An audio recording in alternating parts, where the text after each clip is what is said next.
Hello there, all you cool younglings and Padawans. Obi-Wan Kenobi here at the Jedi Library in the Jedi Temple. And welcome to Reading with the Force. Of course, you know who I am. I hope you got your chalky milk and your chicky nuggies. Because today we're going to be reading from Disney's 5-Minute Fairy Tales. And this one is a classic spin on Hansel and Gretel called Mickey, Minnie, and the Gingerbread House. Let's begin. Once upon a time, there lived a poor apprentice named Mickey. He worked for the village blacksmith. The work was hard and the blacksmith was very mean. The only reason Mickey stayed was because he was in love with Minnie, who lived next door. Minnie was also very poor. She worked for the baker, who was just as angry and mean as the blacksmith. Aww. The blacksmith and the baker had once been wealthy and kind, but a witch had stolen their hearts along with their fortunes. Now they made Mickey and Minnie work very long hours. They never seemed happy with anything. Mickey and Minnie remembered how nice the blacksmith and the baker had been and kept hoping they would be again. But nothing changed. One day, Mickey came up with a plan. He asked Minnie to run away with him, and she agreed. Mickey promised her that their lives would be better. Couples goals.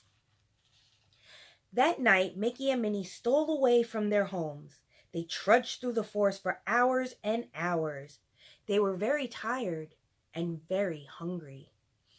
They were about to stop and rest when Minnie saw something in the distance. "Look, Mickey," Minnie exclaimed. "A cottage." As they got closer, Mickey and Minnie both gasped. The house was made of gingerbread. "Do you think we could eat part of it?" Minnie wondered. "I'm so hungry."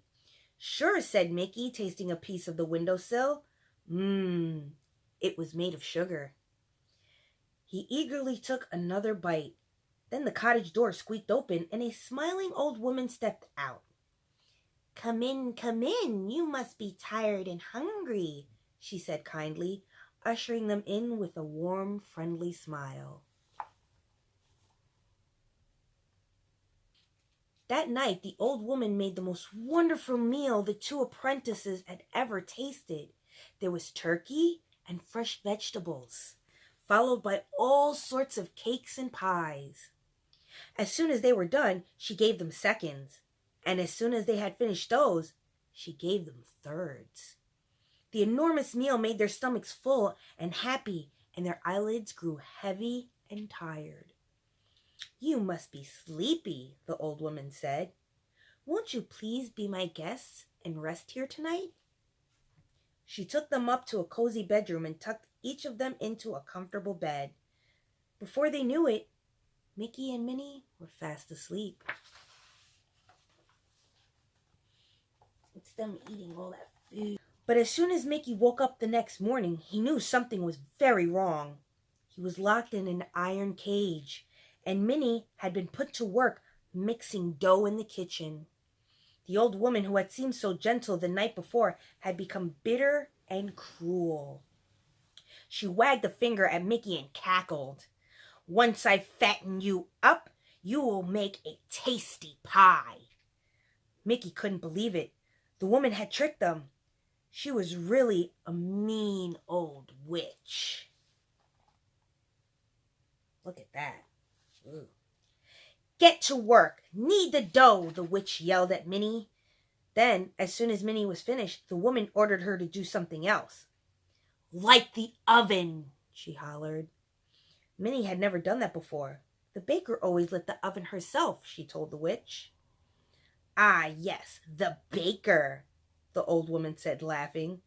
There was a wicked gleam in her eyes.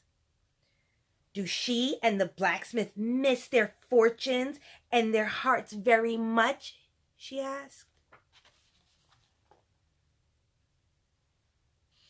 "You're the witch who stole kindness and fortune from the blacksmith and the baker," Minnie cried. Minnie knew she had to do something. She waited until the witch's back was turned. Then she ran up and pushed her from behind.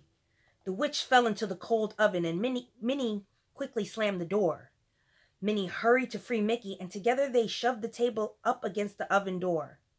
With the witch safely trapped inside, they could get away at last. But first, they went into the witch's attic and found the hearts and fortunes that she had stolen from the blacksmith and the baker. Yo, Minnie a G. She was like, bet. They hurried home and returned everything to the blacksmith and the baker, who were overjoyed. And so the baker, the blacksmith, Mickey and Minnie all lived happily ever after with glad hearts and good fortunes. The end. I'm glad you came to the Jedi Library. It's been fun reading to you guys.